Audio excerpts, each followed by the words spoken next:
Hello, ladies and gentlemen, and welcome to another edition of the live stream brought to you here by Bow Wow Bill. I have Tod McVicker joining us from Dallas, Texas. He is the owner of Redeeming Dogs Dog Training. And what's up, Tod? How you doing, buddy?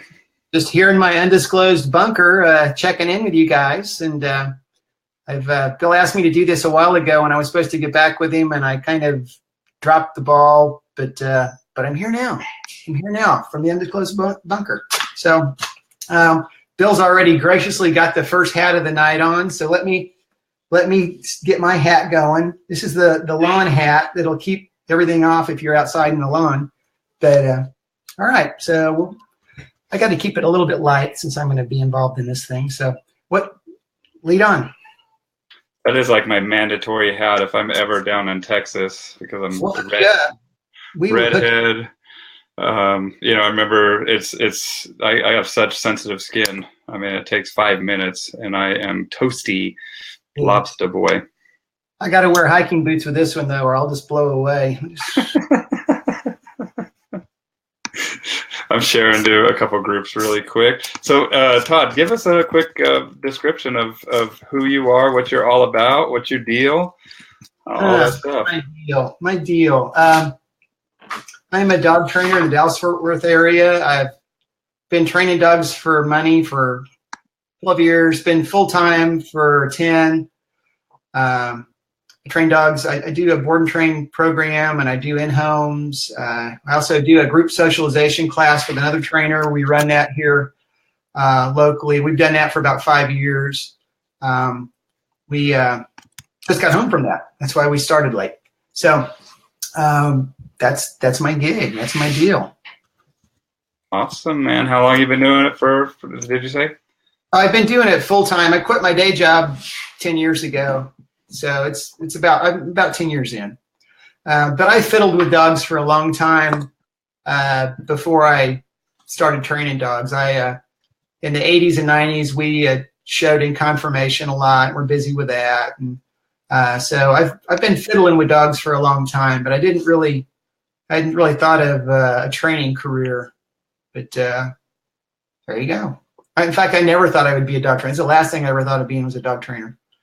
But sometimes you find stuff in life, and sometimes life finds you. And it became really obvious that I was supposed to become a dog trainer. And so my wife was a good encourager, and she said, "Hey, you should just quit your job and do this dog thing full time." And there you go. So what was I mean, what became obvious? Can you expand on that a little bit? I kind of went through when I showed dogs, I had purebred dogs, and they were, my dogs were like a reflection on me, right? So here's the evil Tod stuff. Wahaha. So if I got a dog to show it and it didn't turn out good, I just sold it and I got a different dog. And so I went through a bunch of dogs because if I took a bad dog in the ring, it's like a reflection on me, and I'm awesome, and the dog has to be too. So went through kind of a bottom basement experience of alcoholism and wanting to divorce my wife and all this other stuff. And I became a Christian at that point, kind of like a day-night light bulb experience. And I wasn't showing dogs anymore, but I felt like kind of after that experience that I came out of that thing on the other side, I felt like I was almost the dog at the pound that got put to sleep. So I went and got a dog from a shelter, and she was a grown dog and had some behavior issues, and started fiddling with her and got on some online groups, and we were talking about things back and forth. And some people would be struggling, and they would say, "Well, I did this and this," and I'd say, "Well, have you tried that?" And they'd say, "No, I tried this thing and it didn't really work." And they were local, so I just started going over to their houses and helping them. And so I ended up fiddling with a lot of dogs in the rescue community. And, we know those dogs there'll be some poor foster will have 6 or 8 dogs in their house, and they'll have all kinds of hijinks going on. And I kind of cut my teeth doing that most of the time with dogs that were having aggression issues in those households and trying to get them to where they could be adoptable. And I started to have a really good success rate. And I remember I drove 45 minutes across town to go help somebody, and we she'd followed the protocols I had her do. And I was just making all this stuff up off the top of my head. I didn't have any formal training at all with training. And it worked, and we put the dogs together, and they got along the rest of their lives, by the way. And I can just remember driving back from that training session, crying like a baby. I was crying. Got all the way home. I told my wife, I said, I think I'm supposed to be a dog trainer. I think this is what I'm supposed to be doing. And just ring a chord with you. It sounds like it hit something intuitively that just resounded. Yeah, I from there on, I was the guy with a day job that said, I'm a dog trainer. Oh, but I have a day job. So once I started describing myself like that, I think I was pretty much toast, and I was going to go become a dog trainer. Well, we have, I've shared this to a couple pages, and if you're watching this right now, go ahead and hit that share button. I encourage you to do that. Todd is an awesome dude, and I'm looking forward to our conversation this evening. We have James Matriana down south, down under. Under what? Down under. What's down under where? Under the continent? What's he under? And he says, brothers. Hey, James, thanks for joining us, buddy. Samantha Calcaterra, excuse me. I have my glasses, but I might need some new ones. I love your honesty, she says, and so do I. And that's what's great about Todd, is that he'll, tell it as it is, and it's something that, he says that he felt like one of the dogs that were being put to sleep or on death row at a shelter, and it's like he hit rock bottom and was looking for help, I guess. I mean, is that? Could you speak on that a little bit? It's. I think a lot of people some people can straighten their lives out on their own. Some people stay on track, and I had just kind of gotten to the end of myself. I'd gotten to where I was, pretty toxic for all my relationships, and everything was bad, and it wasn't good. And it's so funny because people, when you change that differently, it costs you a lot. It costs you your friendships. It costs you a lot of the relationships. And so, a lot of the people that know me from here, like we go to the conference every year at the IACP conference, and they see me there, and they have no idea what I was like. I'm not the guy staying out in the middle of the party anymore, and I'm kind of the boring guy, and I still like to have fun, but it's a different sort of fun. Yeah, well, it's fun without the overusage. It sounds like you were getting into trouble with that alcohol. Yeah, I mean, and I don't have it doesn't matter to me.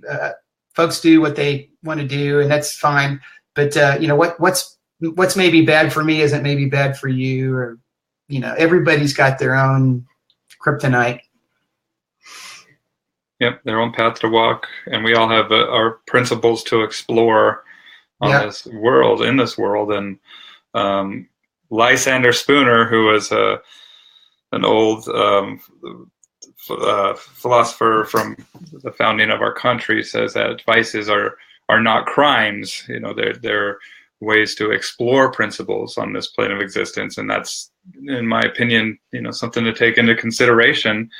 And sometimes it's needed to kind of put, a flag in our life of a checkpoint of that rock bottom, so to speak. Yeah.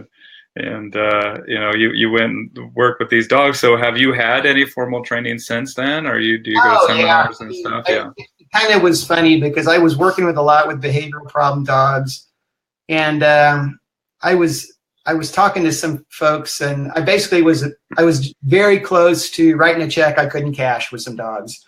And you sort of know what that, you get in over your head, you don't really know what to do, and you end up as dog food. So I had some people say, look, it's great that you've got some instinctive stuff, but you got to get some formal training. And so I started looking into modalities and things I was interested in. And it just made sense to me that there would be a balance, that there's reward and correction, and that sort of path kind of made sense to me. just from my own personal experiences.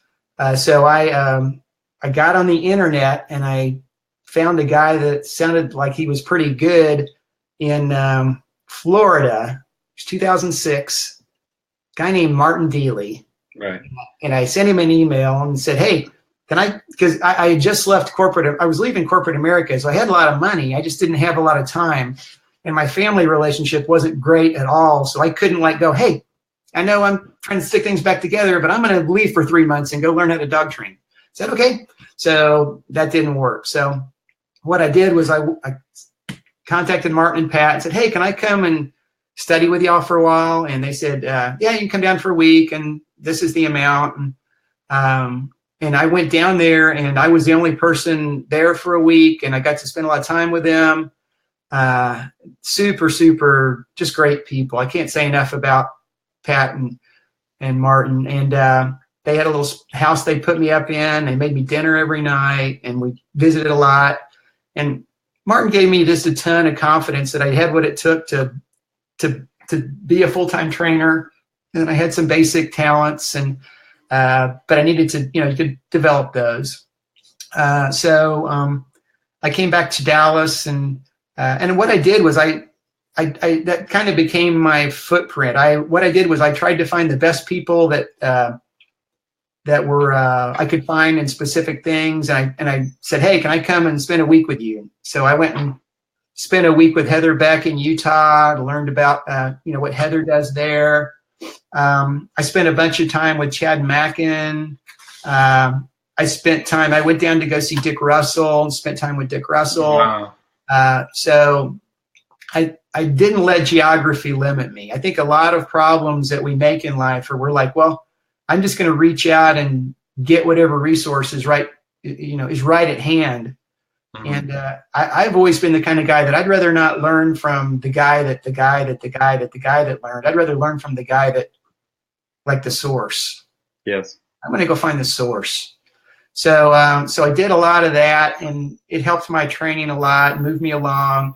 I think I've been to 10 IACP conferences. So and it was so funny. I went and saw Martin and it's like, oh, and by the way, I'm part of this organization called the IACP and you might want to join this. And so, I had never heard of it. It was all new stuff to me. So I went ahead and joined that and got involved with that. And I was on the board for a couple years at one point. I'm an ambassador for the IACP. And that networking and, I would go and meet people and see, hey, you're somebody that I would like to study with. You're somebody that I like the way you are with dogs. I sort of don't trust a trainer until I see them with their own dogs. And it's easy to just kind of walk into a workshop or, make a video and this is how I do stuff. But I need to see how you live with your dogs. Yeah. Well, see, how you encounter and deal with everyday chaotic moments that pop up. We live in a world of chaos and order, and we can't really control that, but we can train our dogs to deal with that. And yeah, that's a good point. I always tell people don't just hire somebody based on because they told you so. Even financial advisors. I've said people like ask your financial advisors if he's willing to show you his bank account. And so I want to get advice from millionaires, from people that are obviously very successful and are willing to do such things. And I'm a big fan of Dave Ramsey. I don't know if you are, but he's a fellow Christian as well, and he's helped me and my wife on the debt-free path. And I encourage people to check out his work. Yeah. Well, I learned about him, but I was raised Scottish. So I was already cheap. But I do want to expand on that for a second, though, because I see a lot of dog trainers who get caught in traps of trying to do things too fast. Just like, if you're trying to train a dog too fast. Right. When I left corporate America, I'd paid off my house. I'd paid off my cars. I didn't owe a nickel to anybody. So, there's always a traditional American mindset is I need to keep making more money so I can get more stuff and do more things. But my mindset was always, I want to reduce what I need so that I can do whatever I want, sort of regardless of the money that I'm making.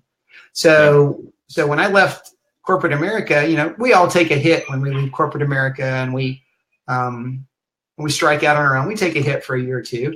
And that hit was easy to survive because I had reduced my footprint that I needed a lot. And so I think a lot of people they're in kind of it was kind of like a perfect storm. I felt like it was time to leave. The house was paid off. I had latitude. But I think a lot of people don't dig themselves out far enough before they step out and do that. And I think there's an awful lot of things you can do to keep both worlds going, and not start off in such a hole. Yeah. Well, and just so people know, I put on the canineprofessionals.com. That is the page for IACP, the International Association of Canine Professionals. And if you want any more information, check out that website. And that you're absolutely right, man. It's a trial. You have to, you have to get that boat close to the dock before you jump in. Otherwise, you're going to get wet, right? Oh, yeah. And a lot of people, they have this dream, and I get it because I had it too. But thank God for my wife. And speaking of my wife, she'll be joining us here in just a second. But, thank God for her, because it took me a little while to work out the kinks and hire business coaches and to get things set straight as far as my business was concerned, where we weren't making money for quite a bit, but she was working full time and kept us afloat. And that's what's good about a marriage too. It's a teamwork, and teamwork makes the dream work. Go Team Church, and that's what we say is a give and take, and that's exactly right, is to plan and to structure your business, work on your business as much as you work in your business sometimes, to make sure that it's right for you. And just like what you were saying earlier, do not limit yourself by geography, not only by the teachers that you seek out and the people that you shadow with, like you went with Martin Deely, Chad Mackin, and Heather Beck, and Dick Russell as well, and that's super cool. But that's also something to think about with your training in your business too. I've been to Brooklyn already this year training dogs. I've been to Denver training dogs. I have a couple other places that are, not in my geographical area that I'm still doing what I love in. But it's taken work and consistency and just living, focusing every day. And that's hard. It's hard to remain patient like that. I do some of that. I went to Hot Springs, Arkansas last month for a couple days to help out a client. I love to find them somebody close if I can, but if I can't, or if they just insist on me, I'll find a way to work it out. Yeah. And that's what's good about having a vetted network of trainers. And that's what's cool about the social media, is to be able to share and have, referrals in areas all around the world, man. We have people, even James is down in Australia, and Nelson's joining us. He says, hello, Bill and Todd. Hey, Nelson, you were the guy that introduced me to Nelson, and that's somebody down in your area that, Nelson's awesome. If you were to go, I kind of do a different thing than a lot of dog trainers. I don't sell lesson packages. I come and do a 3-hour session with you, and I try to teach you how the dog works, the nuts and the bolts for that stuff. Are you stepping up your hat game, man? Are you stepping it up? That'll work. Okay. This is the only surviving piece of logo wear that I have. It says redeemingdogs.com. It's completely soaked with sweat. It's disgusting. There we go. You can see it a little bit, but I just don't use a lot of logo wear. That's kind of a tricky little hat there. So I busted this out because it's my only piece of logo wear that I have left. I don't really care about that stuff much.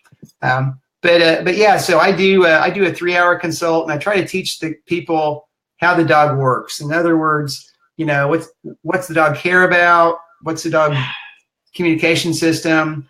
Because I can teach you how the dog works a lot simpler than I can teach the dog how you work. And my time with Nelson Hodges. Nelson and I like to consider us good friends. He might say something else in the comments, but Nelson and I, we've been kind of hanging around for a while. I've learned a ton from Nelson, and if you were to go on one of my consultations, you would hear a lot of things that Nelson does that I've embraced. I think that a really important concept to me is if something is true, if it's really true, there's no way that you can say it that it's untrue. So that truth will come through no matter what. And a lot of the things that I've heard from Nelson are just, I go, that's true. There's no way to say that that's not true. He's got a really interesting, I don't know if he's talked about it in his podcast, but it's the hierarchy of claiming. Dogs claim things and possess them. The five degrees of possessiveness and all that. So that's a handy thing to understand. And when I teach that to clients, it's just amazing how many times we're sending dogs mixed signals of, I want to help you make decisions, and no, I don't want to help you make decisions.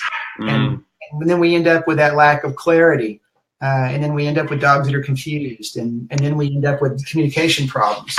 So Nelson's and we have a really super strong local community of dog trainers here. North Texas Dog Pros.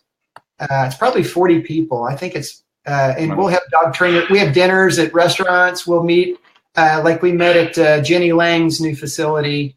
We had a dinner there a month ago. And we're active on Facebook. We've got a Facebook page, and we're very nurturing. We're trying to help new trainers come along. We're trying to pass clients back and forth that fit people better, maybe talent-wise or experience-wise or geographically. It's just a very positive environment. I think that a lot of the parts of the country could use something more like that. There's no competitiveness in this little group. North Texas Dog Pros is 150 strong, Nelson says. Yeah, 150. Well, yeah, and there's probably 40 that show up and do stuff with us, just like any other group. But 40 active members. Come on. Todd is my buddy, he says. Nelson says, Todd is my buddy. Hopefully we'll have that one as the screensaver. I teased and gave Nelson crap for a long time, and then I realized that he knows how to kill people. Now I've got a lot of got a lot of momentum though, and I think if I've pushed it this far, I'm just going to keep going with it. See where you go, man. See where just like the dogs, they sometimes push just to see where the boundaries lie. He hasn't killed me yet, so yeah, you're good. Day's not over though. And not only that, but he's saying that he's your buddy. Yeah. So he's good. Stephanie Klingenberg says, Todd is not boring. Love the story about how he discovered he was meant to be a dog trainer. And you know what else is cool about belonging to a network of people, especially like-minded individuals, is that you guys kind of put, everybody is, Nelson says he can be very friendly. Don's laughing. Yes, we know, Nelson. We love you, Nelson. Don't tell them about the sailboat trip, Nelson. They're not ready. The sailboat trip. I think I might have heard it. Wait, I don't know. I gotta think. But network of people. So there are people that put things in different way. And I learned just from watching other trainers work. I learned from watching them engage with their dogs. There's so many benefits that come with belonging to a network of good people. Nelson, you're not fooling anyone, Samantha says. Nope. And I've often said your network is your net worth. And but you have to tap into it, and you have to be active, and you have to reach out and kind of humble yourself sometimes to realize that you don't know what you don't know, and observe without reaction. Would you agree with that? I totally would. I mean, I think I think that the hugest thing that probably fuels my growth as a dog trainer, usually has nothing to do with dogs. Absolutely nothing. So, and what that is that I'm always trying to learn new things myself, and it keeps me in an extremely humble and neophyte. And on the other side of that, I think that it's really easy to fall into, hey, these are some skills I've got, and I'm really good at these. And if you're not good at those skills, But so I'm always trying to do new physical challenge stuff that I'm not good at, that I can learn. And what you got, whatever, forever. If that's how you want to play, I'll get you a little homeboy beanie hoodie going atop your hoodie, atop your whatever, forever. Is there like a gang signal that goes with that? Should I be like doing a thing, or anyway? That looks bad. I hope my mom's not watching this. I don't know. That's unpleasant. But what were we talking about? Now I don't know. My wife is here too, man. Actually, do you know what? Luke, I'm gonna step out. Luke. And speaking of belonging to a network, would you mind? So Dawn just got a new rat terrier puppy. Yes. And you are kind of famous for knowing that breed. So I'm going to bring her on. I'm the patron saint of rat terriers. I actually love this little dog, man. She's like I call her Slinky Dog. That's hot, Dawn. So that we can get in on this hat game. Let's keep it personal. Let's keep it. Yeah. I want people to get to know us, Right? Yeah, let's just be ourselves. No mask, no hiding. This is kind of like when you have the boxers and they fart all the time. You have those? The farty dogs? You have to wear this thing? Gosh. Feed them venison. It's brutal. Oh, you feed them venison and it isn't good for the innards? Well, I mean, it's good for their innards, but when it comes out, no. Woo! All right. Are we done with that? That was fun, but it got kind of hot. Yeah. So this is my girl, Willow. Look at that. So she's a tuxedo. Okay. Yeah, she's got the tuxedo color. So she's mostly black and has got the white chest. Yes. And how old is she now? She's like 4 months, 5 months? No, she's about 6 months. She's got all her big girl teeth now. Yes. That was brutal, the teething. Yeah, she's a sweetie. She is very good. She's very jumpy, though. She jumps and leaves little welts on the backs of your legs. Uh-huh. That's something that I need to work with. Hi. Yes, you. Is she killing stuff yet? Is she hunting? No, I want to get her going. So I'm pointing out all our dogs hunt in the field, and we have a certain sound that we make when we're near a hole and we want them to tear into that hole. Yeah. So she's out there observing it, but she's not really digging a lot. She digs a little bit when she gets, a hair in her bonnet to do so. But so what kind of things should I get her going on? I work a little bit with her with the flirt pole. Yeah, I mean, that's a good thing in the beginning. And in those dogs, I don't really like to give dogs a lot of little stuffed animal toys, but my rat terriers, I give them that till they're ripping the pieces out of them, and then I start taking them away. Oh, yeah.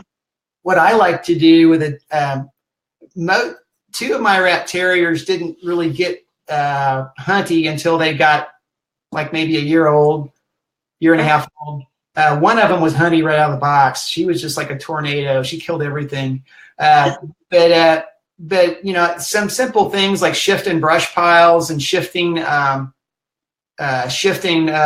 piles, and there might be rats and stuff there. I've got a chicken coop, and like chicken coops and rats are like Yes. I don't care if you go, I keep all the food up and there's no problems. Look, you got rats coming around this. They love chickens. Yes, I have tarps down right now because I'm breaking new ground and there's all these tunnels, so I can pull those up and let her go to town. Yeah. The other dogs will do it, and she can watch them and get a good idea of what to do. Yeah, they'll figure it out. But mine, and if you get them from a line, and you know, the beauty of the rat terriers, it hasn't really been super popular yet. So it's not been too bunched up by being bred for what it looks like. It's mostly been bred for what it does. Yeah. Well, this is a working farm, so she has to pull her weight. Yeah, I love it. And the great thing about those dogs is they can go out and get filthy, and you just wipe them off, and they're yeah, it's nice. She likes to roll in dead things, so it makes bathing easier. Who doesn't? Who doesn't? But no, I think they're great, and I love them because they. Some other breed people can get mad at me. I like them because I think they're almost as good of a hunter as a Jack Russell, but I think they have more of an off switch in the house. Oh, cool. I would agree, man. So my rat terriers are total couch potatoes. They'll come in and crash out. It's like every morning. I don't know if Bendy wants to come back in here. She was in here a little earlier, but Bendy, my wife will be doing like some reading in the morning. Every morning she reads, and so she's got like, here's her chair, here's her coffee, and here's Bendy. And like if she gets up late, Bendy's in the chair. She's like, well, what the heck? Why aren't you here? So they're like reading buddies. So, we have a question. Samantha Calcaterra says, go ahead. Tod, how do you teach your dogs when you want them to kill things and when you don't want them to kill things? I let them kill all the things. No, I'm just teasing. I mean, my dogs are pretty easy to get off of there. To me, I think there's a central linchpin there. And first of all, I'm not keeping dogs that are over the top like some. Like I don't have Patterdales. You know, if a Patterdale goes in, I mean, good luck. I don't know what you're going to do. But I like to do, I want to get that drive real strong. And then if I want to start pulling them off, I might introduce that out with with low value stuff, with an e-collar. I like that model kind of Mark McCabe uses of melting the mountain, where like at the low level of the mountain or the low level things, the dog's really not that crazy about. And as you go up the mountain, things get crazier. And then 10 is like, I'd sell my grandma to do that. So, you know, you don't start working on the 10, you work on the low stuff. So I like to work on, you know, leave-its and come out on things that the dog's not, you know, kind of like, so what, big deal. And then start to up that intensity on that. So, you know, most of the time when my dogs, if they've got something, by the time I walk over there, they kind of spit it out and they go like, do you want this?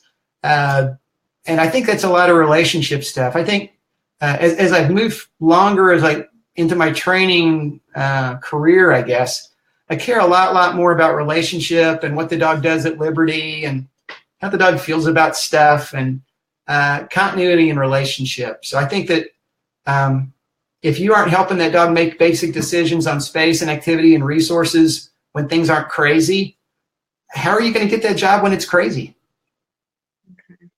You're not going to get that job. So I think you have to be a little more mindful when there's not a lot going on and get the dog in the habit of kind of checking in with you. And it's hard with some of these dogs that are easy in the house, because if they're easy in the house, you don't fiddle with it. But then you miss out. You heading out? Bye. Sorry. So continue when you're working on it in the house, and then when you're working on the house, then I think that you just got to start with an easier foundation of not so crazy. And I think a lot of people try to, you know, and again, this is a lot of stuff that, you know, Mark McCabe is probably better a speaker about than some of I am. But heck, what was I going to say now? Just about the thresholds, I guess. Yeah. So I think that you got to work a lot more on the lower thresholds. I think I get frustrated with people now that don't work enough at the low threshold. And the dog looks marginally successful. And so they go, hey, this dog is sort of with me now. So let's kick up the distraction, or let's kick up the duration, or let's kick up the, you know, some other part of it. And then the dog just fails and they go, well, this isn't a very good dog, or I'm not a very good trainer. And they're just rushing things. They just rush them.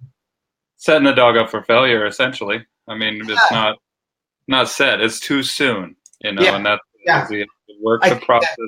Yeah, I mean, I see that all the time. I see a ton of that where they work the dog till it fails, and if they would have quit halfway through, the dog would have been completely successful, and they could have got a great cycle of training in. Were you what kind of dogs were you showing? I used to show Cardigan Welsh Corgis. Interesting. So, Cardigan Welsh Corgis are not very common. They're not very popular. When I moved down to Texas from Indiana in 1984, I got a Dalmatian, and I loved that dog. He was a great dog. But then I had to move. I had into a housing problem, and I had to move out of the house that I was renting into an apartment. And when I moved into the apartment back in the 80s in Dallas, you weren't allowed to keep a dog over 20 pounds in an apartment. So I had to give my dog away. So, and he ended up going to live at a ski resort, so he didn't have a bad life. But I felt terrible about that, and I said, I'm going to get a dog now that no matter where I live, it could stay there with me. So my goal was to get a small dog. And I started doing research, and I started going and meeting breeders and seeing what the dogs were like. And I was down to, I either wanted to get a Cardigan Welsh Corgi, because I kind of have a big dog personality and a little dog body, or a Basenji. And so I could see you having a Basenji. I went to a Basenji breeder's house, and I left, and it was a traumatic experience. There was Basenjis everywhere. There were Basenjis on the back of the couch. There was Basenjis bouncing off the walls. There was Basenjis stuck onto everything, moving in all different spaces and dimensions. And I was overwhelmed by the Basenjis. And I was like, yeah, they don't make any noise, but I'm exhausted. I need to rest now. So Basenjis weren't for me, beautiful as they are. And so we went to some dog shows and met some Cardigans, and I liked those. And so we contacted a guy in Baton Rouge, actually a couple, Philip Grinnell. I can't remember the other guy's name. But did you change hats on me again? Daggone it. Go with this one this time. So we, my then fiance and I made a deal to buy a dog. And back then there was no internet. So we sent letters back and forth. And it turns out that these two guys were, they were really sick, and they were having to sell all their dogs. They were in the show world, but they were very ill. And this was like in the 80s. And we were just starting to, I didn't know hardly anything about AIDS, but both of these fellas had AIDS, and they were terminally ill. They were in the last stages of their lives. So they were trying to find homes for their adult dogs and get these puppies out. And so we drove down there and met them, and we picked up our puppy, and we had driven 11 hours on back roads, because there was no highway to Baton Rouge then. It was all kind of back roads for a lot of it. And Philip said, well, here's your puppy, but we do have a condition. And I'm like, I drove 11 hours and now there's a condition for the puppy. And I was like, okay, what's the condition? And he said, well, we want you to go and try and show her in the ring and see how she does. And just try. You don't have to do it all the time, but just try it. And you know, what are you going to tell this guy? So I was like, yeah, I will do it. Like, no. So, no, I'm not going to do it. I know it's probably your last wish, but I'm not going to do it. But anyway, so we came back to Dallas and raised the puppy, and then we took her to the show and we started showing her, and she was the worst show dog ever. She would put both of her back legs together and hop like a tripod, and she was just awful. But she got us interested in it as a hobby, and we started getting other dogs and stayed with it. And so we showed for about a decade, 15 years. At one point we had 11 corgis. I mean, we had a lot of dogs coming and going, and but still, you know, back then I'd bring in a dog and it would fight with the other dogs, and I wouldn't know what to do, and I'd be like, well, let's just sell one of them and hope that that's the one that fixes it. And so I was in a very different place than I am, you know, right now. Yeah, so that's what I was messing with Cardigan Welsh Corgis. So I've got a Pembroke in right now that I'm training, and it's kind of it's like a return to the old days. So yeah. I like those. Yeah, they're a lot of dog in a little package. I always kind of call them, it's like a German Shepherd standing in a hole. So they kind of do look like a German Shepherd sometimes. Yeah, but we love them. But I don't know, when my last one passed away, I was so sick of dog hair, and I was like, I'm going to get a short-haired dog, and so we moved over to short-haired dogs. Yeah, I moved to little dogs. I wanted to travel with my dog, and it's been so much fun, dude, traveling around the country with him and just waking up with my dog. It's on the road, and there's just something that goes, some fulfillment as a dog trainer, somebody who's passionate about dogs, that it naturally makes sense that I would want my dog with me. But it was such a hurdle when I had my dogs that weighed 70, 80 pounds to travel with them. You'd have to drive everywhere. Yeah. And, I don't need a service dog, so I don't really qualify for that. I don't really trust putting them down below. And so, yeah, I'm with you. I made that decision, man, and I'm happy I did. I love these little monsters. They're big dogs and little itty bitty. I call them mini Malinois. Yeah. Well, and the realistic thing about my life now is that I get the best of both worlds, because I constantly have a flow of dogs through here that I'm training. I do board and train for, I think, 32 dogs a year. I board and train. So I've always got, and I really kind of do mostly big dogs. This Corgi's pretty rare.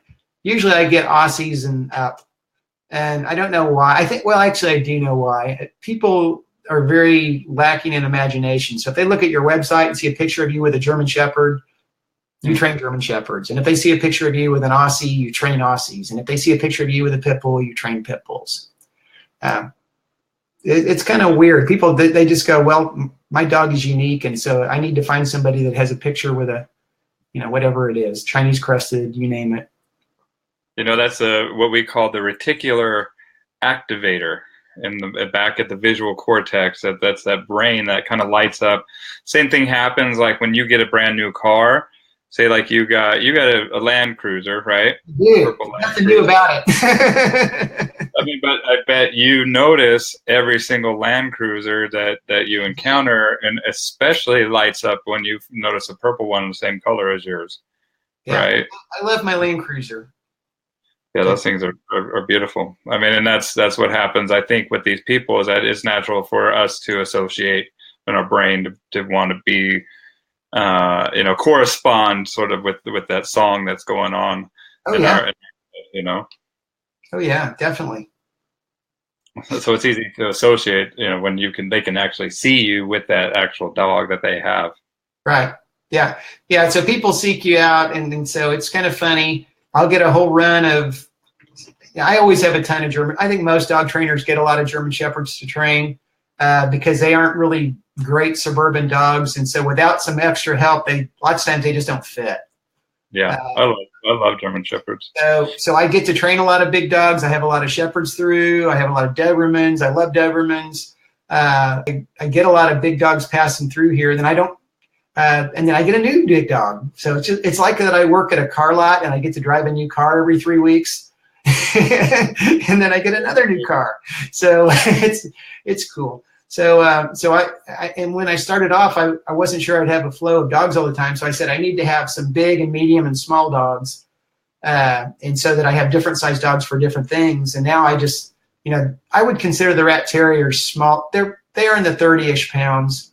My Doberman passed away last year, and so did my bigger mongrel. So I might just stay with them and enjoy the big dogs that come through for training. Yeah, I don't foresee myself getting any big dogs in the near future. I've been having a lot of labs. I get a lot of labs up here in the Pacific Northwest. I've been working with them and some Chesapeake Bay Retrievers. And German Shepherds, of course, Dobermans. But yeah, labs are probably the dogs that I train mostly up here. I'm training a bazillion Goldendoodles. I get many Goldendoodles. Oh, yeah, Goldendoodles are popular here. They're very popular. They're very popular. So I get a lot of those guys through. I call them fried chicken dogs. They look like fried chicken. So. don't you want to? Are they crunchy? I don't think they're crunchy. Well, if they play in the yard long enough, they might be crunchy. But they just kind of. I saw a picture on the internet once of a bunch of Goldendoodle puppies, and it looked like a bucket of fried chicken, and it's just stuck in my head ever since. I just call them my fried chicken dogs. That's hilarious.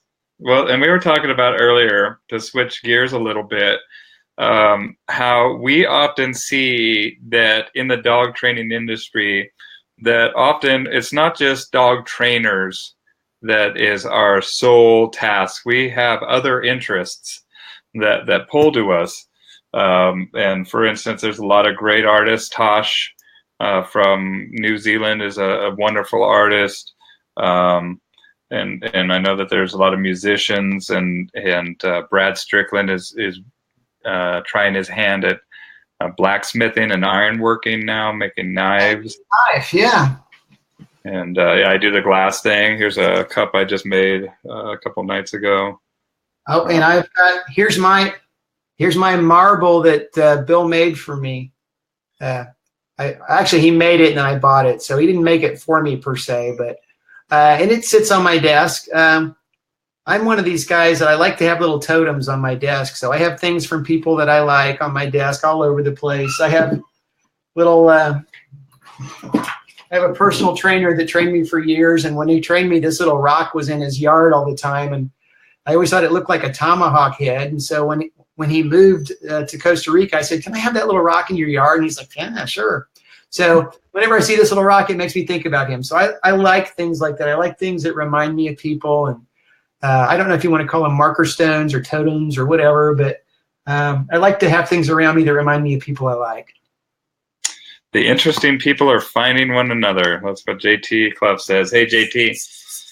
So, yeah, that's what happens. I mean, like attracts like sometimes. And sometimes it repels, too. So. The thumb trick. What interests do you have? I mean, I know that you're big. I love anything to do with fitness. I love anything to do with nutrition. I'm always looking into that kind of stuff. If I wasn't a dog trainer, I'm positive I would be some kind of a personal trainer. I really enjoy that sort of stuff, and I like the feeling of being completely neophyte and not knowing how to do something and trying to figure out how to do it. So like I just finished up a year of doing a bunch of kickboxing stuff. And now I'm going to move that to the back burner, and I'm going to start doing traditional weight training and yoga. So, and those things don't really go together, and I'm horrible at both of them. But I'm learning a lot about myself and learning, I want to always know and empathize with how the people feel that I'm trying to train their dogs. Because I don't want to make, sometimes I'm the one sort of making them feel dumb. And so I think that we need to always be learning something ourselves to keep that in perspective. Or it's easy to get haughty. It's easy to get to look down. It's easy to feel a little superior. And in today's complicated life, everybody's an idiot about something.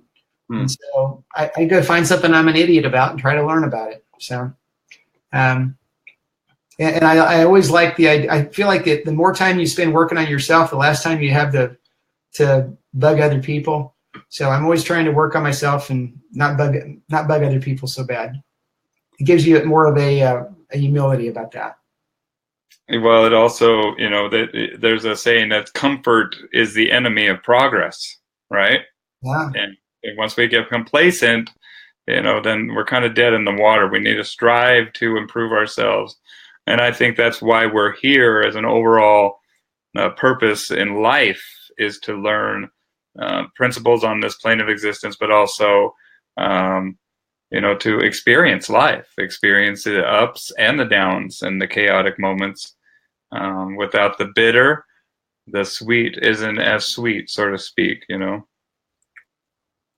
I used to have an old idea that you made me think of called FIDO, Fitness Inspired Dog Obedience, where it was I would make these little, you know how they have gyms in the park, Yeah. like they're permanent gyms, but it would be for people that are walking their dogs, and there would be a dog aspect to this as well. So it would be a sit stay while you do 10 pull-ups, and then you move to the next exercise. It'll be a weave pull, you know, while you do something with that as well. And then you work together with your dog to get in shape for you, and also to work on the obedience aspect with your dog. So if anybody wants to take that forward, Run with it.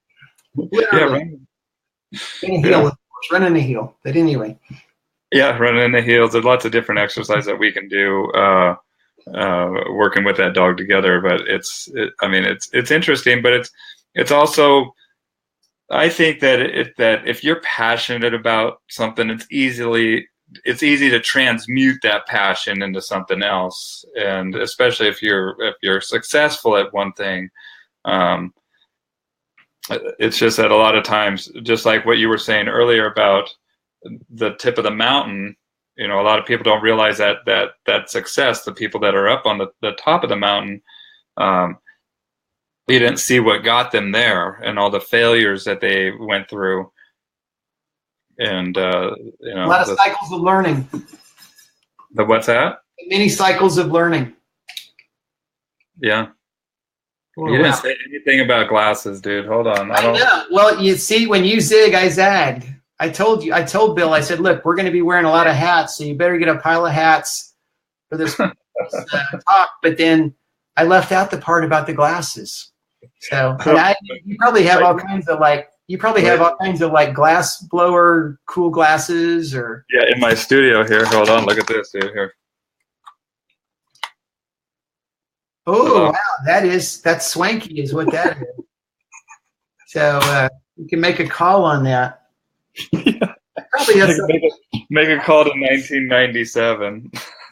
You're gonna make me. I didn't want to do this, but one of my daughters gave me this. So it looks like a cheeseburger. It looks like a cheeseburger, doesn't it? Yeah. But it's squishy foam, and when you open it up, it's got notepads. It's a cheeseburger notepad. So you can deal with that. So now you've made me use my secret weapon. That's a pretty swanky hat. You've got a little bit more going on in the hats than I do. You got glasses, dude. I do. I know. And that's another thing about, I think it's super, super important to be lighthearted. I try to be lighthearted all the time about as much as I can. That doesn't mean I don't take things seriously, but we're only going to be here once, and I think so many times we can overcome things with being lighthearted versus oppressive about it or obsessive about things. So, whether I'm on Facebook or you're hanging around me in person or whatever I do, I try to be lighthearted about it. And I just think it makes everything go better. Yeah. I mean, with that laughter, it's easier to take and be lighthearted. And yeah, you're a pretty witty dude, man. And distracted. While you guys are talking about this deep stuff, I'm curious. All right, here, Samantha says, while you guys are talking about this deep stuff, I'm curious, if you don't mind me asking, what helped you turn that rough point in your life, Todd, and what kept you going? Well, I mean, I made a deal with God, and the deal is that if you ask this question, I have to answer it. Is it okay to make deals with God? Is that okay? I did. I made a deal with God. He's getting pulled off. So, here's my deal with God that I made. I said, when I got to the bottom of my rope, basically, I went in the blink of an eye from an agnostic to a evangelical Christian. I became a believer.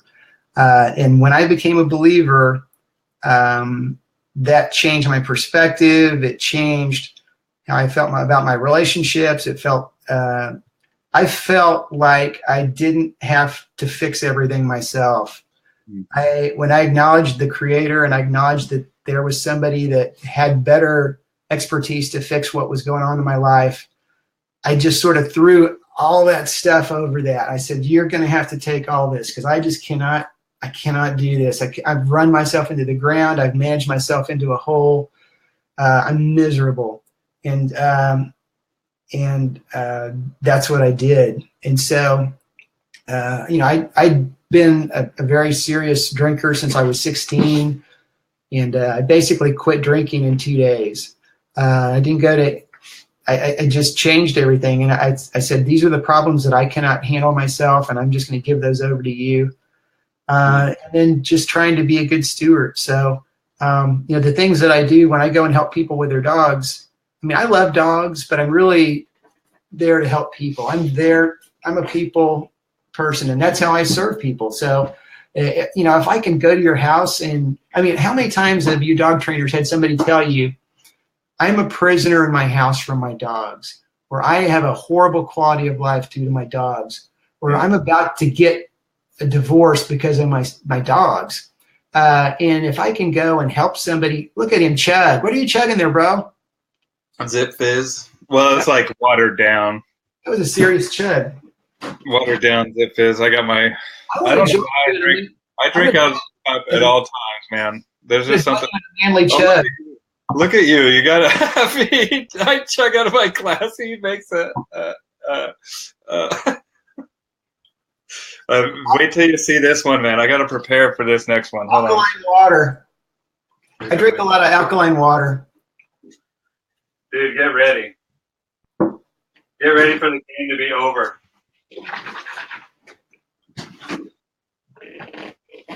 Oh, well, now you're moving more into the costume stuff. I mean, that's costume schmostume. This is my daily driver. Yeah, I bet.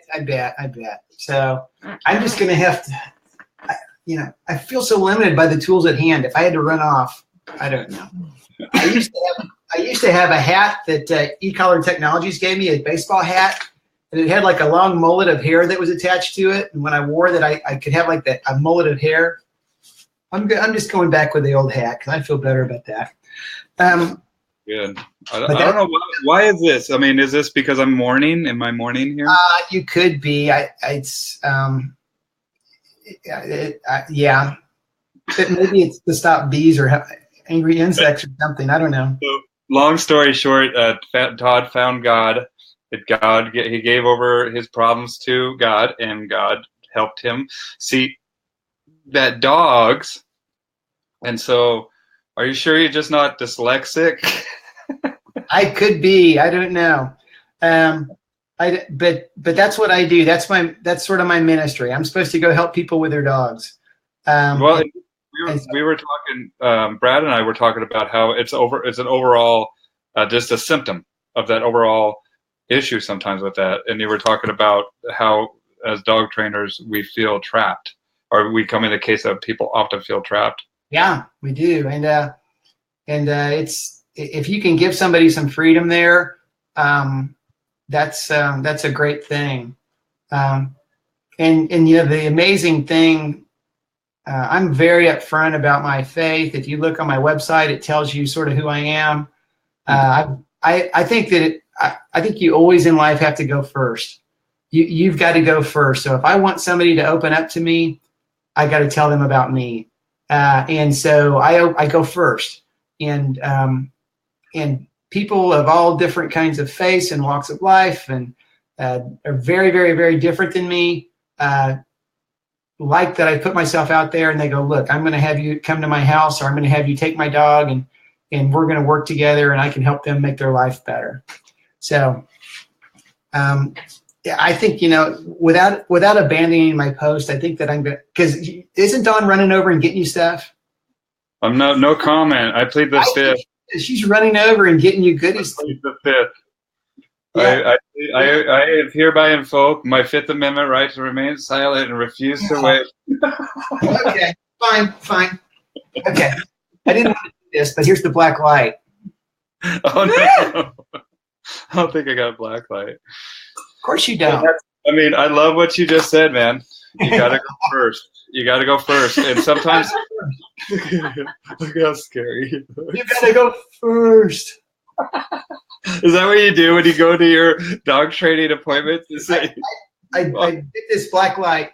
Now, actually, what I try to do, to be honest with you, is, and I don't remember which dog trainer taught me this. I think it was Dick Russell said it, but every good dog trainer is inherently a showman. So if you are not a good showman, you're not going to be a good dog trainer. So, I mean, I do these 3-hour consultations, and I don't lose people. I keep them laughing. I keep them moving around. So, you know, if you're like, I think Larry Crone calls it an old dry fart. If you're like a dry fart, you know, it's not gonna work, and you're gonna have a bad one. So I try to keep people laughing and interested, and that's like when I spoke at the IACP conference and I dressed up like the Pharaoh. So I did, you know, it's like, let's keep this interesting. So, well, here, let me get to my other. Hold on. Get your other. I'll actually. Ouch. All right. I think that you'll probably get the Academy Award for this. I will. Thank you. This is all you, man. I wasn't even having. So you want to talk about dogs some more? Or you want to goof around, or what else? Like what? Well, I want to talk about dogs some more. I want to talk about the relationship aspect of it, and that you started out as a show in the show ring, right? Confirmation, and kind of you weren't really emotionally invested in these dogs, and working out the relationship. You would just drop them like a bad habit. Yep. They were just a reflection on my awesomeness. If they weren't a reflection on my awesomeness, they had to go because they weren't awesome. I mean, I agree, as we grow as dog trainers, that we focus on that aspect of it, of the relationship and connecting with that animal, and having a good time, and you know, what changed for you? What made you see that? And were you showing dogs when you hit bottom? I kind of had quit. What happened was we used to show dogs as like our hobby when my wife and I, both when we were engaged and when we got married. Before we had kids, we didn't have kids until we'd been married for 7 years. So we had a big span. We were together for 3 years before that. So we had like 10 years when we were like hanging around and goofing with dogs. And once my kids came, dogs kind of took a back burner, and we didn't add any new dogs, and we kind of let the ones we have sort of wind down from old age. And so I think, you know, for a long time we had 3 corgis, and we had 2 corgis, and we had 1 corgi. So and then that was kind of, I think we had 2 corgis left when sort of my life changed over, when things changed for me. So yeah, we had kind of quit showing at that point. And my dogs were just sort of house dogs then.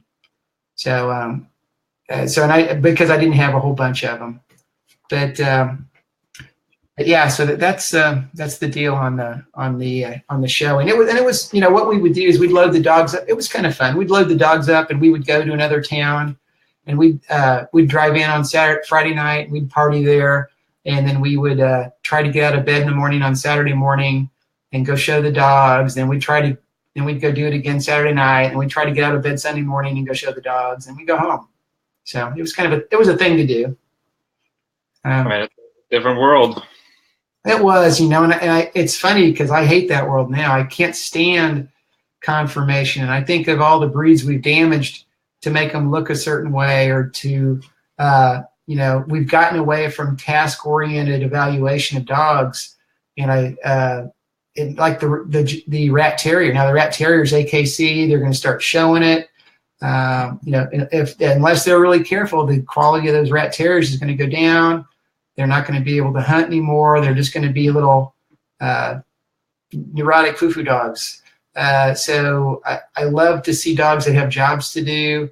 I love that. And I think that whenever we just start to evaluate dogs cosmetically, we're always going to be, and, you know, I love what Patrick Burns has to say about that stuff. I really, everything that he says about purebreds resonates with me, and I like that. So, I mean, and I keep purebreds, I keep rat terriers, but, Your man dog. but I definitely would be, if rat terriers primarily became a show dog, I probably would change breeds again. And I would probably go find a breed that was not recognized by the AKC. Yeah. I mean, the craziest breed that I've ever worked with was a German Shepherd show dog. I mean, it's pervasive. It's a universal experience that every dog trainer I know has, is that German Shepherds, and those poor things have been, if you look at those videos of the dogs from the 50s and the 40s and how they look now, how we've continued to push in the face of some of the dogs so that they can't hardly breathe.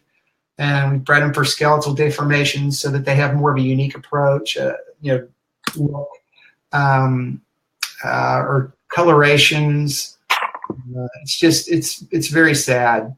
Well, there you go, buddy.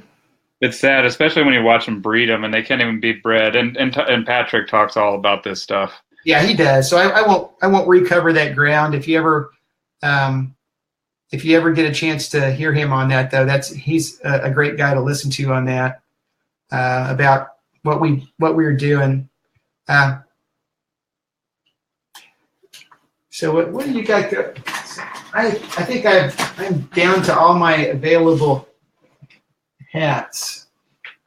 I think at this point, I know we're goofing off today, but this is the only thing I could do at this point. I could do like a Darth Vader with the trash can.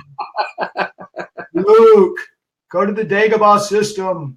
This is all I got now. You've reduced me to a trash can. So, hey, this doesn't look too bad, man, with my beard and stuff. Yeah, you should do that every day. That should be you. With Bow Wow Bill itself. Yeah. That should be.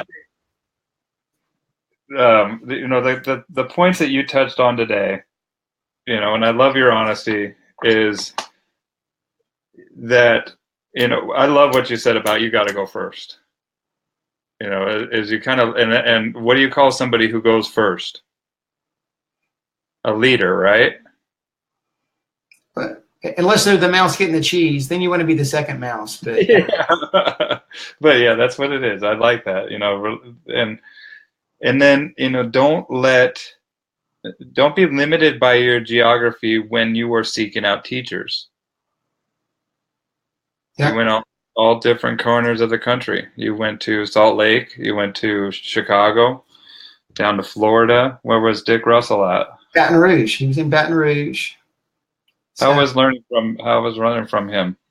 Well, I mean, I didn't get to spend a lot of time with him. I won't make it sound like I was down there for a month of Sundays, but I went down there and went to one of his group socializations, and then we had a dinner at his house afterwards. And he was, he had cancer at that point. He wasn't feeling great. He was not as far along in his illness as he was during the movie Dog Man.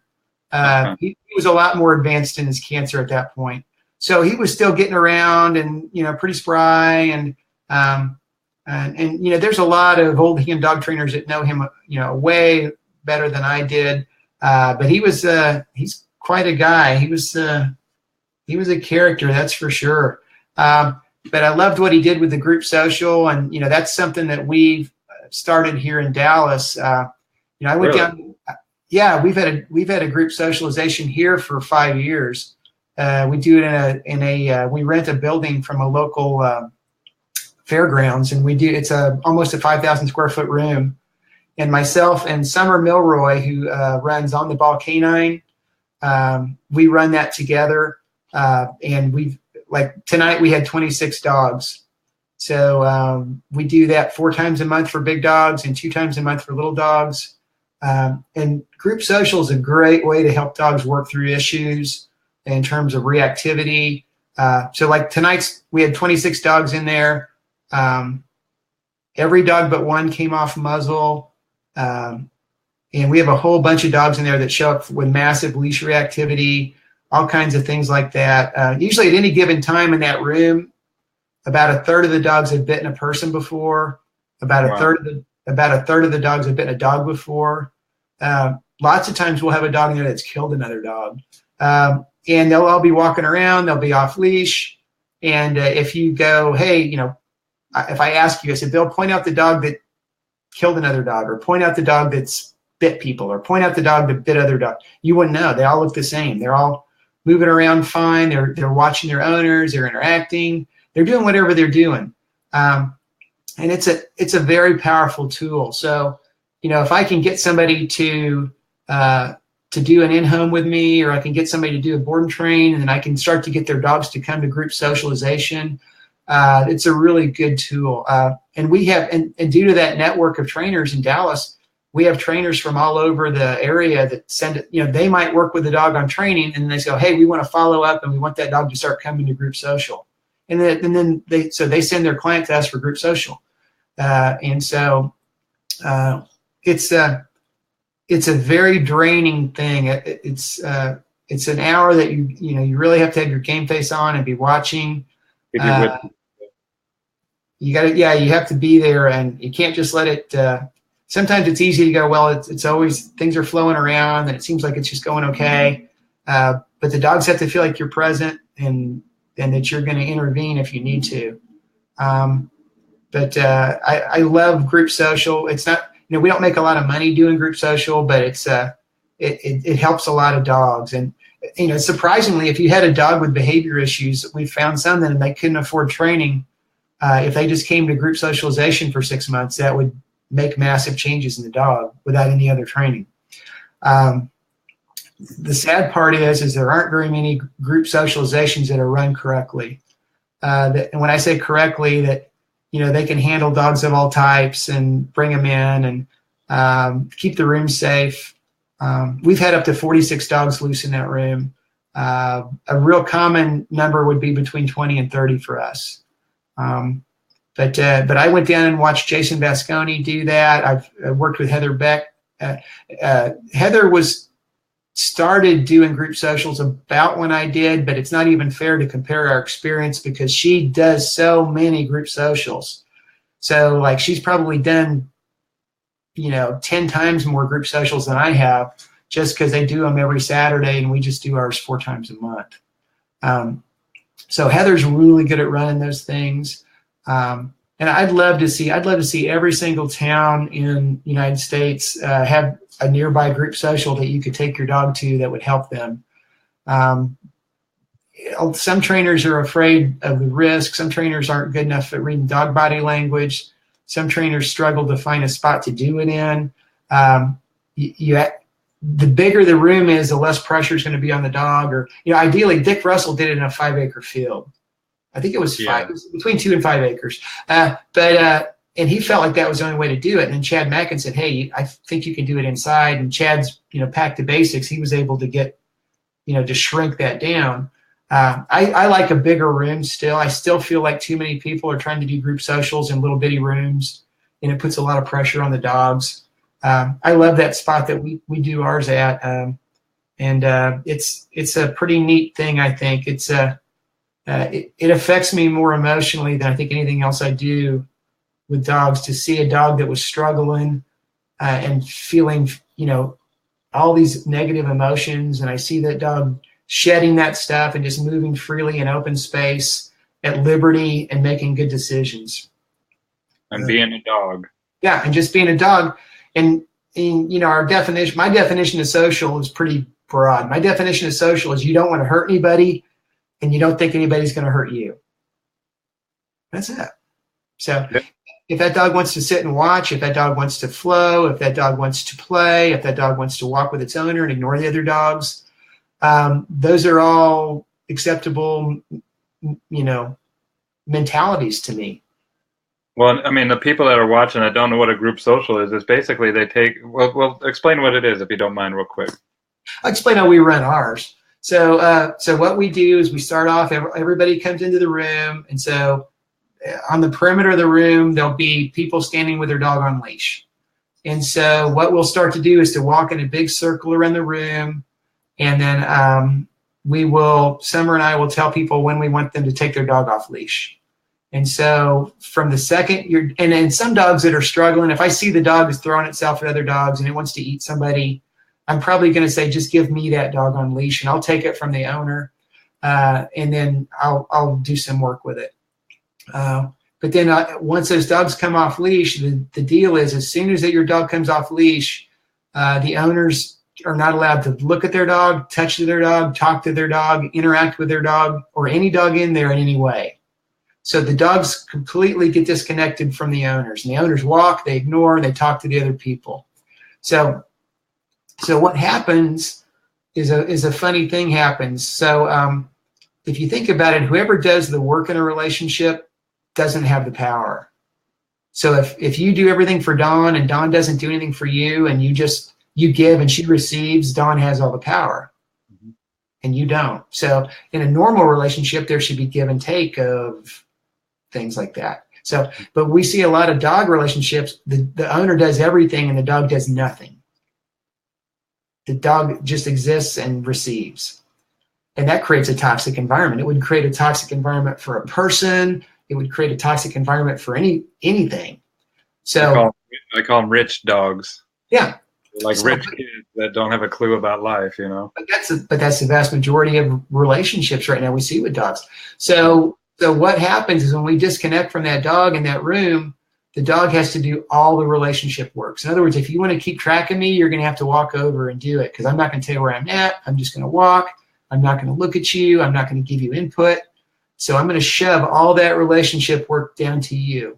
And that starts to change how the dog feels about the owner. They're like, no, I guess I do care about you, and I am going to walk next to you, and I am going to look at you, and I do, you are meaningful to me. And then the other thing we have to do is there's some dogs that are codependent, where those dogs, as soon as we disconnect, the dog starts to climb up the owner, and or they're frantic. They have to, because they can't function in their own skin. Yeah. Then those dogs, we've got to say, no, you can't do that. You can be next to your owner, but you can't try to climb up on top of their heads.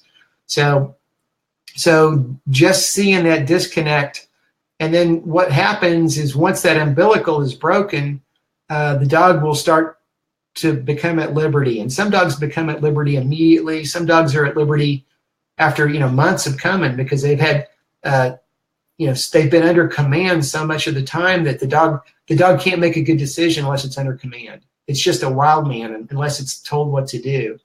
So, yeah. Well, that's that one-sided not focus. That's what happens when you don't focus on the relationship. Right. So, yeah, and it's not a relationship. It's just me telling you what to do. So, so giving the dog back that, and like we have dogs in there that are really, really well trained. They lose their mind when they're not under command. They don't know what to do. They don't know how to function. They don't know how to interact. They've never been put into a public setting and said, what do you want to do? What choices would you like to make? And it's real simple. The only choice in there, you can do whatever you want in that dog room. Just don't bite a person and don't bite another dog. Do whatever else you want to do. It's fine. So it's very rewarding to see dogs come through that and see some of those changes. It's probably the most useful thing that I do as a dog trainer. I want to have a space up here where we do that. That'd be something else. I love the idea of it, and I get it. And it's just like what you're saying is, it's either the liability aspect of it, the space availability, the knowledge. I think that I would be okay. I think that I would. Do you guys have riding crops like Jason does and Heather does? We use a couple of things. We use crops, and I use a pet condenser, which is compressed air. But what I typically find is, dogs are really good at seeing what is the prefacing thing that determines an outcome for me. So if I have to pop a dog with the crop, what I typically do is I kind of will stomp over that way. So I'll be like on this floor, I'll be stomp, stomp, stomp, stomp. And then I might pop the dog with the crop or touch the dog with the crop or whatever. So the dog gets plenty of warning. It's like almost like a threat display. I kind of stomp, stomp, stomp, and then I do what I have to do. So, but what I find is once the dog's had that interaction once, all I have to do is to stomp towards that dog, and the dog goes, oh, well, I know the next cycle of this part, so I think I'll just skip that part and stop doing what I was doing. So. Well, it's like Nelson was talking to the dog the way that they would talk to him, with space closing in really quick. Yeah, exactly. Yeah. Zero hesitation.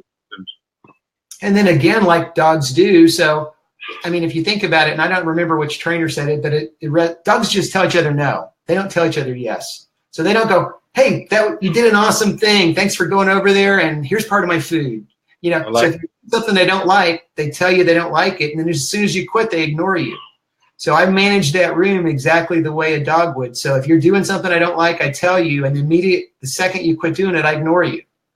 Yeah. So, and I'm a big believer in clarity through body posture. So if I have dogs that don't know me, I want to teach them, if I'm standing up straight, don't come touch me and interact with me. In other words, I'm like a stiff-legged dog in a pack of dogs. Don't fiddle with me. I'm standing up, I'm busy, I'm doing stuff. If I tilt from the waist to interact with you, I call you to me and I'm touching you, that means I want interaction. So I'm requesting interaction from you.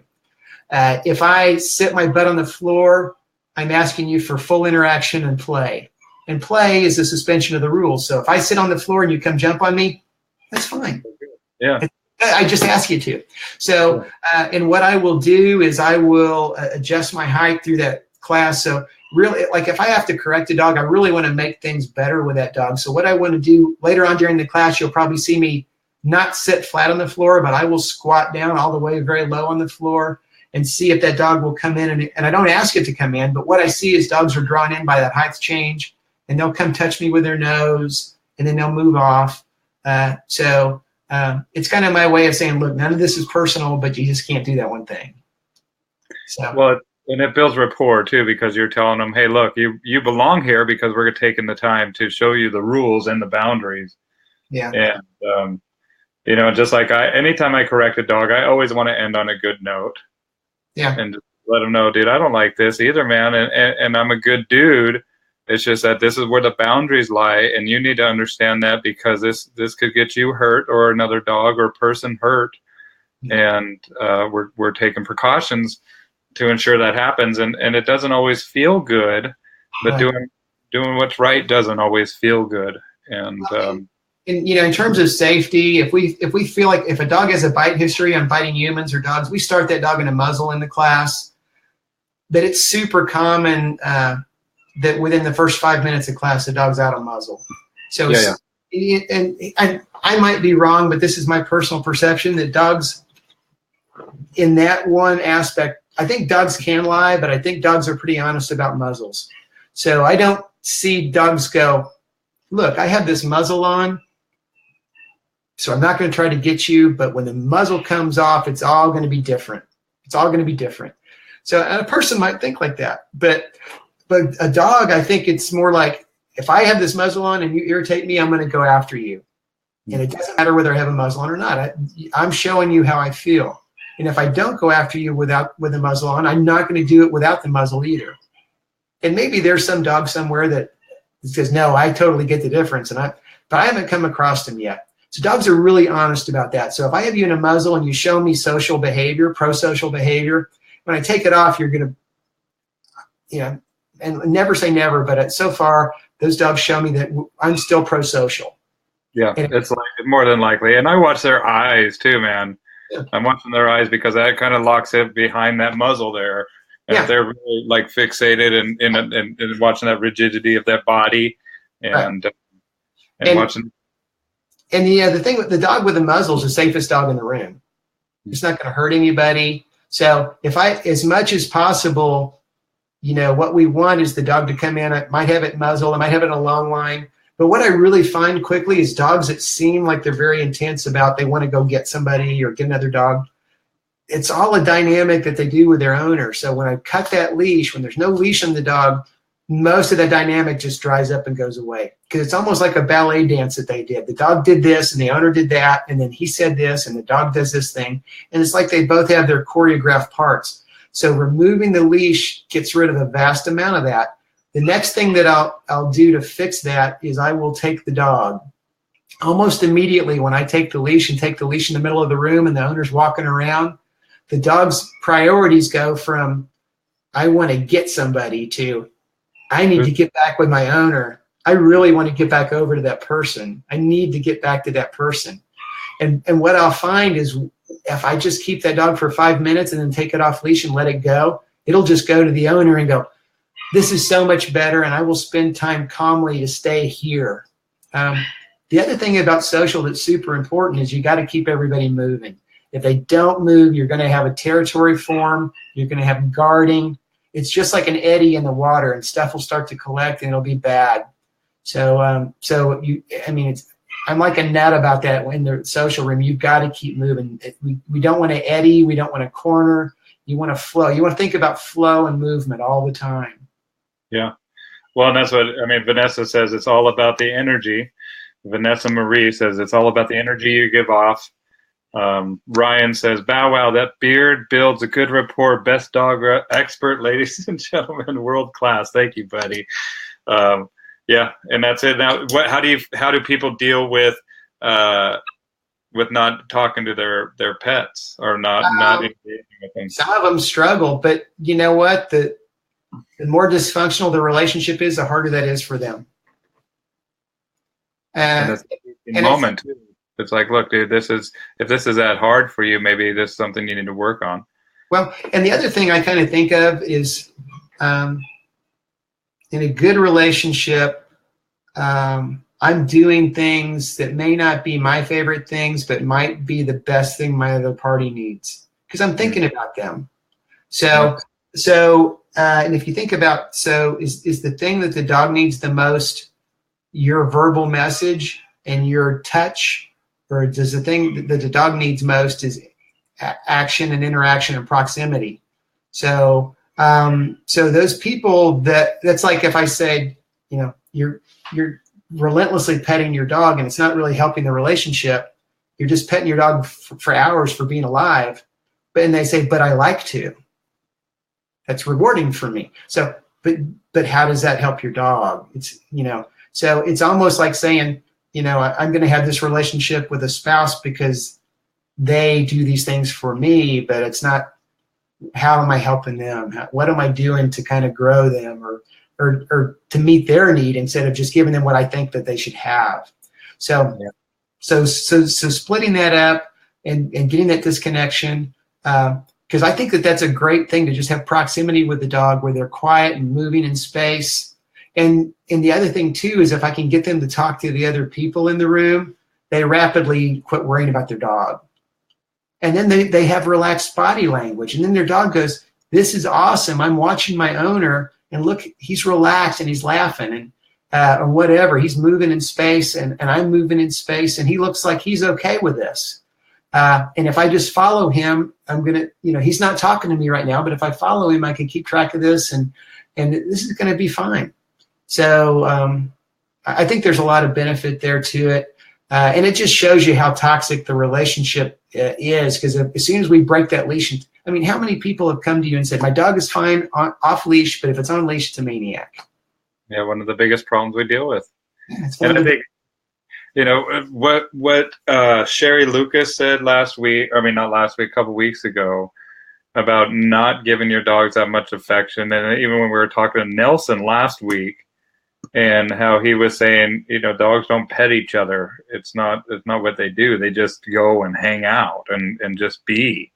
Proximity. That proximity, just being right next to each other is all that it takes. And I think that there's something cool about that. I think there's something that needs to be not just respected, but really, really evaluated as far as that human element side of the relationship, because it seems that we are all take and no give in that aspect, Right. Yeah. And that's hard on me. I've had Mark McCabe come down for a bunch of workshops lately. I've been hosting him and I love a lot of what he says. When you see a dog and it's exploding and having a fit and, kind of an early thing an owner might say, maybe a neophyte owner or more of a self-centered is like, he's making me look stupid, or I feel like I'm out of control with him. but they don't. Are they thinking about how the dog's feeling? Because the dog probably feels horrible. The dog's having a nervous breakdown. The dog is furious. The dog is, the dog. I mean, there are a few dogs that go, yeah, this is what I live for, but most of those dogs are distraught. And if we could show them a different way to be, they would probably pick it. Happily. Yeah. Yeah, and you can see it. I mean, when you offer them a crate or something like that, they're like, I'm out of here. I want to go to somewhere safe, a safe space. I want to de-escalate. Yeah, I want to de-escalate. And that's important, to look at the dog and listen to the dog, and but also get that balance in the relationship as well, where it's not just one-sided towards the human end. Yeah. There's just so much of that. There's I think of my dog as like a love sponge, or I need it to fill in lacking social relationships in my life, or these are the things I like to do with the dog, or this is the scenario that I envisioned that, I had a client one time that I trained his German Shepherd, and that Shepherd loved to get paid with his coin was tug. So in other words, instead of having food or a fetch, he wanted to tug. He loved tug, and that was his coin. So I taught him and sent him home and showed him the tug, and he's like, and the owner was really alarmed. He was like, I don't want to do any of those things with my dog. And I was like, well, what do you want to do with him? And he said, well, my wife and I like to play tennis, and I was kind of hoping he would lay next to the court and watch us. And I was like, he's not going to get any kind of enjoyment out of that. That's not going to meet any of his needs, watching you play tennis. Now, I think if you want to play tug with him or do something else and it gives him some fulfillment, and then ask him to do that, I think that's completely reasonable. But you're not going at all to where he is. You're asking him to go completely to where you are, and he may not be able to do that. And if he does it, he may not want to do it. I wouldn't want to do it. I don't like to watch people play tennis. Yeah, no kidding. Well, and if he does, he might do it for a little while, and then but it's all about that balance. And that's why I tell people I'm kind of like an attorney for the dog. I represent the animal, and I want to make sure that he gets the fulfillment out of this relationship, and that's what my job is.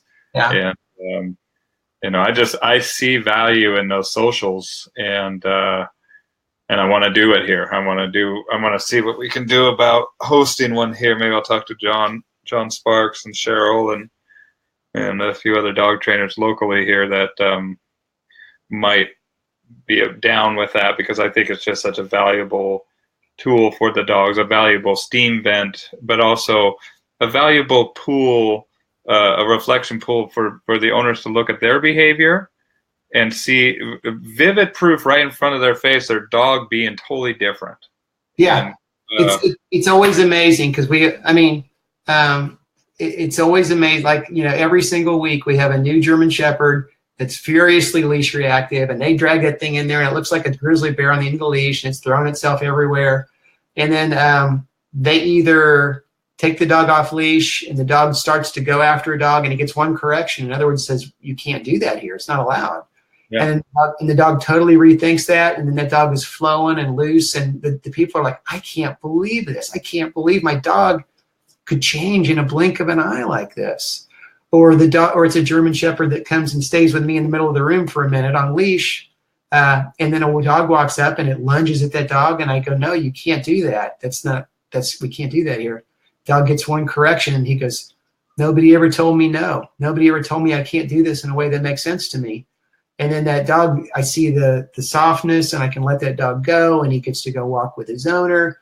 And a lot of it, it's almost like we don't want to give a dog the dignity of making its own decisions. And, it's a being that's in its own ways. It's as smart as us. It can do its own things. It's got a lot of, there's a lot going on there. There's emotions, and if we aren't going to honor that thing as it is, how can we have a good relationship with it? That's like if I had say I had this trophy wife, and she's got all this plastic surgery or whatever. And so that's, I think she's awesome because she looks nice next to me or whatever. But, that doesn't take into account anything about, honoring her and respecting her for what she is or what she needs or what's going on inside. I think if we if we'll take that next step and have that discussion internally, the dog can't help but be a beneficiary of that. Yeah. I mean, it's not just a looking at dog. They were bred for a purpose, and they have a job, they have a brain, and their wants and desires are just as important as yours wants and desires are to you. And might as well make sense to find out a little bit more about who they are as an individual, so that we can, stroke those intrinsic desires and bring the relationship to its fullest potential. Yeah, I mean, to me, it's like, think about if like an alien species landed and they were friendly, how amazingly interesting that would be, and how people would throw themselves into learning their culture, and they'd want to learn their language, and there would be a huge surge of interest in that. And we live with this alien species that's so different than us, and nobody's interested in learning their customs and skills, and they just want them to sort of fill in holes in our life and be like us. And it's kind of a poverty, Yeah, Sherry called it the emotional dumping ground. Yep, that's a good analogy. Sherry's one of my fitness heroes too. She's always trying to push the level on getting fit and doing stuff. So like if I have fitness or health questions, she's somebody that I PM sometimes and ask stuff. So she's awesome. Yeah, absolutely awesome. Well, man, I'm sure that we could go on all night if we kept at it, but I think that this is a good time to end. I think this was an awesome conversation, and even though you didn't have as many cool hats as I did, I enjoyed having you and enjoyed your advice. Well, I'm glad I could come on. So, doggone it. How do people get a hold of you in the Dallas area? Is it redeemingdogs.com? Yeah, you could redeemingdogs.com. I'm one of those weird people that I don't like to talk on the phone, so my website will tell you to fill out the contact form, and I'll get back with you. Actually, the problem is I hate to miss communicating with people, and if I get a bunch of phone messages, they get lost. So you can contact me through redeemingdogs.com. I'm on Facebook. I've got my stop with you and your hats. I've also got the website. So we do. I do in-homes. I do board and train. We do the group socials. And you know what, with our community down here, if I've talked to you and I'm not the right person to help you, I'm so busy I don't know what to do anyway. So I'm going to find you somebody that's going to fit you better anyway. And that is the one thing I will say. If you want to work with me, you're going to have to wait a while, because like right now I'm booking board and trains for late July. I'm a month out on in-homes. But if you contact me and go, look, this is a bad thing, I need help right away, I'll find you a local trainer that can help you. Well, I got a quick question that just popped up here. Dogs that have OCD tendencies, is that more of a product of conditioning or breed genetics, or a product of the environment, including owner tendencies and characteristics? Any of these scenarios carry more weight? I think that's a pretty broad question. What I do think is that we see dogs that have had those kind of tendencies sort of bred into them, and then I think that they can be nurtured by owners that don't mean to nurture, but they nurture that. So I think if you start with a dog that say you saw the parents and you knew that there was some tendency there, or you saw it early, you could probably do some things to counter that. I do think that people are pretty reliable, especially dog trainers, at producing the same dog over and over again. I think that owners are, like, if you meet any one of my dogs that I've had in the last 20 years, they probably are going to feel, whether they're a Doberman or a Rat Terrier or a Corgi, they're going to feel similar. Because that's the kind of dog I produce. I've never had a dog that's had storm anxiety. I've never had I've never had a dog that had, really bad leash reactivity. I've never had, I've just, those are the sort of, and if you give me a dog, eventually it's going to start to feel like one of my dogs in about six months or so. So I do think there's people that can reliably reproduce aberrant behaviors in dogs, and that is through how they live with them or the pressures they put on them, the uncertainties and the lack of clarity. I think that can definitely happen. But I do think there are genetically nervous dogs, there are genetically aggressive dogs, there are genetically, but any of those, hyper friendly, I think that could be genetic too. But I always want to think about, I want to approach it first of all like it's not that, and I want to see if I can make behavioral intervention to move that dog on that continuum. And even if they're on the continuum, you can probably move them at some distance. Yep. Well, sometimes they just need to know that humans are capable of showing boundaries, and that's what Todd was talking about with the shepherd that just gets one correction, and then you can see right away that they've softened up enough that they can go off leash and be trusted because they've never been shown that. And I can't even tell you how many times as a dog trainer I have taken a leash and the dog has acted. I mean, if the dog chooses to act out and then he experiences a correction, he turned around and is like, what the heck just happened? And you're just like, don't do that, dude. What are you thinking? And that's it. And they're reevaluating everything, and they're hopefully going to make the right decision next time, and then they're going to be rewarded with playtime and the endorphins that come around that. Yeah. Vanessa says most breeds have all their own OCD tendencies because they may not be in the right environment, excuse me, or the owner may not know enough about the breed. That's a good one too. A lot of they look at these dogs, and I call them looking at dogs. They just look at these dogs and, oh, I want that dog, not taking into consideration what this dog was bred for. And it's kind of like buying a house without an inspection. Yeah. Something's going to go wrong, something's going to pop up. Yeah. So, or realizing that it's got four flights of stairs and you're in a wheelchair. It's not going to, no matter how much you like it, it's not going to work. You like the idea of it, It's you like the idea of it. Yeah. But, all right, Todd. Well, thank you, buddy. Anything else you want to touch on? I put up your redeeming dogs in the comments section here below. I'll do a little thing for your Facebook page as well. Cool. Well, no, thanks for having me on. I'm sorry, I didn't mean to blow you off. I just sort of forgot.